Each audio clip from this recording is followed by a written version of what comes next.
আসসালামু আলাইকুম। সকলকে আমন্ত্রণ আনন্দ টিভি রাতের সংবাদে। আপনাদের সঙ্গে আছি আমি সুমাইয়া আজাদ। রংপুরের সরকারি হাসপাতাল জুড়ে রয়েছে বেসরকারি অ্যাম্বুলেন্সের আধিপত্য। ভাড়া নির্ধারিত না থাকায় রোগীর স্বজনদের জিম্মি করে ৩ থেকে ৪ গুণ বেশি ভাড়া নিচ্ছে এই সকল বেসরকারি অ্যাম্বুলেন্সগুলো। সরকারি হাসপাতালে পর্যাপ্ত অ্যাম্বুলেন্স না থাকায় দুর্ভোগের শিকার রোগীরা। হৃদরোগ আক্রান্তদের জন্য নেই কোনো আলাদা স্পেশালাইজড অ্যাম্বুলেন্স। রংপুর থেকে মাহফুজ আলম প্রিন্সের পাঠানো তথ্য ভিডিও চিত্রে আরও জানাচ্ছে নয়নমণি। রংপুর বিভাগের ৮ জেলার ১.৫ কোটি মানুষের একমাত্র উন্নত চিকিৎসা সেবার আশ্রয়স্থল ১,০০০ শয্যা বিশিষ্ট রংপুর মেডিকেল কলেজ হাসপাতাল। রংপুর জেলা ছাড়াও বিভাগের অন্যান্য জেলা থেকে জরুরি রোগীদের উন্নত চিকিৎসার জন্য আসতে হয় এই হাসপাতালে। নিরুপায় হয়ে চিকিৎসা নিতে আসা রোগী ও স্বজনদের হতে হয় নানান দুর্ভোগের শিকার। হাসপাতালে রয়েছে দালালদের উৎপাত।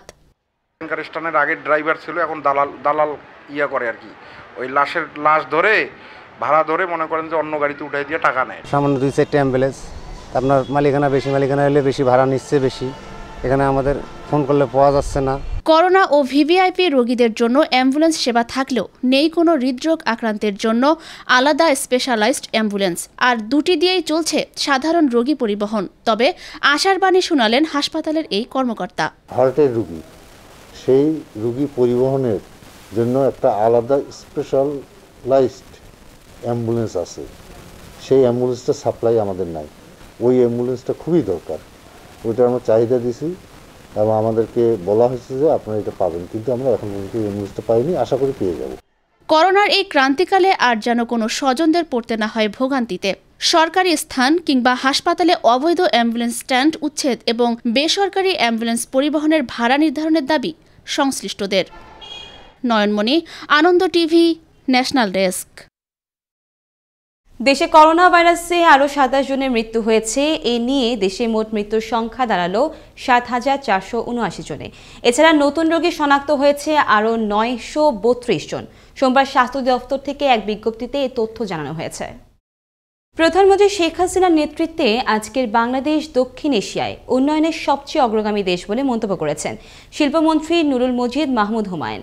সোমবার রাজধানীর একটি হোটেলে আনুষ্ঠানিকভাবে ১৯টি সেরা শিল্প প্রতিষ্ঠানকে রাষ্ট্রপতি শিল্প উন্নয়ন পুরস্কার ২০১৮ প্রদান অনুষ্ঠানে প্রধান অতিথির বক্তব্যে তিনি কথা বলেন। বিশ্ব অর্থনীতির পরিবর্তিত পরিস্থিতি, এসডিজি ২০৩০ ও রূপকল্প ২০৪১ বিবেচনা করে জাতীয় শিল্পনীতি ২০২১ প্রণয়নের উদ্যোগ গ্রহণ করা হয়েছে বলেও জানান তিনি। অনুষ্ঠিত হল জাতির জনক বঙ্গবন্ধু শেখ মুজিবুর রহমানের জন্ম শতবার্ষিকী ও বিজেআরএফ এর সাধারণ সভা।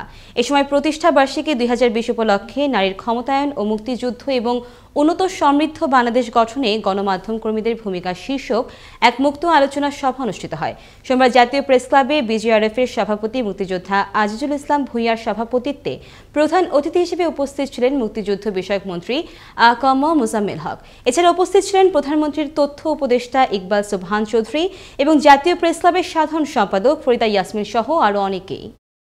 বিশ্বের সর্ববৃহৎ মোটরসাইকেল উৎপাদনকারী প্রতিষ্ঠান হিরো মোটোকর্প লিমিটেড এবার বৈশ্বিক চাহিদার সাথে তাল মিলিয়ে নিয়ে এলো ১৬০ সিসি প্রিমিয়াম আধুনিক প্রযুক্তি সমৃদ্ধ পরিবেশ বান্ধব BS6 ইঞ্জিনের নতুন থ্রিলার ১৬০-এর ভবিষ্যৎ প্রজন্মের বাইক।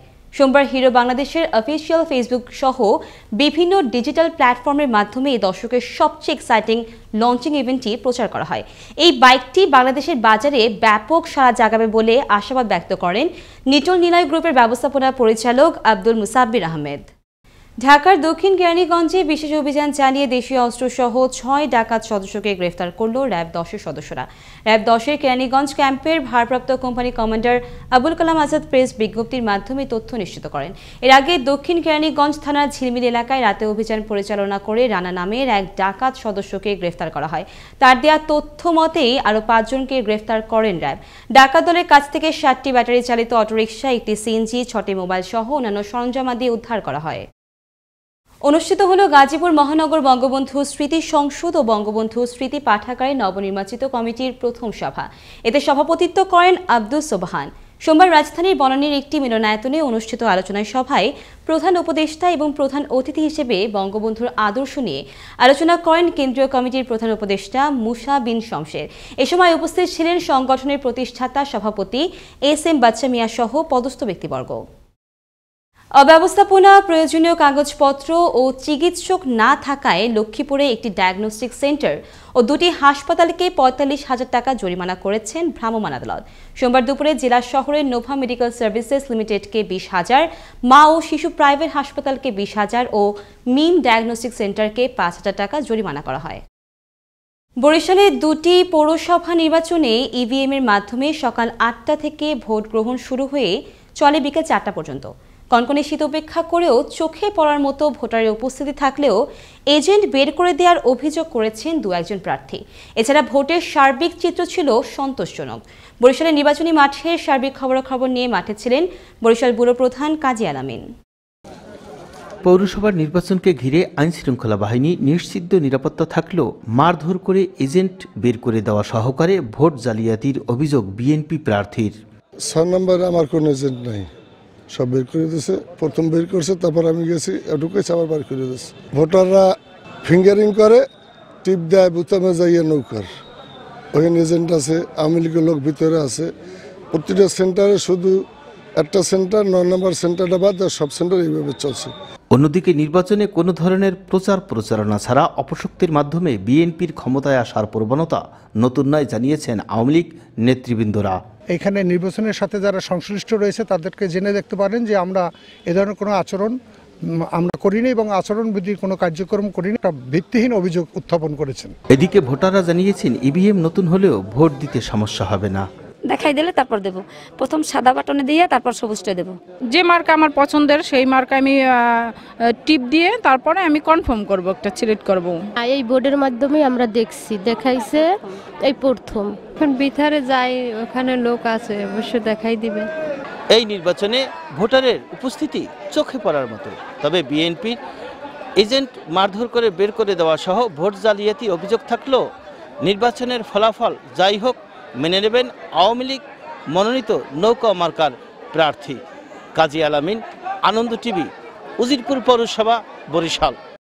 ময়মনসিংহ সিটি কর্পোরেশনকে আলোকিত করেন ৪৯ কোটি টাকা ব্যয়ে ১৮২ কিলোমিটার সড়ক লাইটিং কাজের উদ্বোধন করা হলো রোববার সন্ধ্যায়। নগরীর রহমতপুর বাইপাস মোড়ে এই প্রকল্পের উদ্বোধন করেন সিটি মেয়র ইকরামুল হক টিটু। নবগঠিত সিটি কর্পোরেশনে বর্ধিত এলাকার অনেক রাস্তায় লাইটিং ব্যবস্থা না থাকায় সিটি কর্পোরেশনের এই প্রকল্প হাতে নেয় বলে জানায় মেয়র। টাঙ্গাইলে ট্রাক মোটর সাইকেলের মুখোমুখি সংঘর্ষে মোটর সাইকেলে থাকা একই পরিবারে ২ জন সহ মৃত্যু হল ৩ জনের। সোমবার টাঙ্গাইল ভুয়াপুর সড়কের ঘাটাইল উপজেলার সিংগুড়িয়া এলাকায় এই দুর্ঘটনা ঘটে। ভুয়াপুর থানা অফিসার ইনচার্জ রাসুল ইসলাম জানান, ঘটনাস্থলে একজনের মৃত্যু হয়, আহত ২ জনকে ভুয়াপুর উপজেলা স্বাস্থ্য কমপ্লেক্সে ও টাঙ্গাইল জেনারেল হাসপাতালে নেওয়ার পর চিকিৎসাধীন অবস্থায় মৃত্যু হয়। এই ছিল এখনকার মতো। করোনা থেকে আপনি এবং আপনার পরিবারকে সুরক্ষায় রাখতে সরকারি নির্দেশনা মেনে চলুন। আনন্দ টিভির সর্বশেষ সংবাদ এবং বিনোদন সবার আগে দেখতে ভিজিট করুন www.facebook.com/anondotvbd এই পেজে। ধন্যবাদ সকলকে, শুভরাত্রি।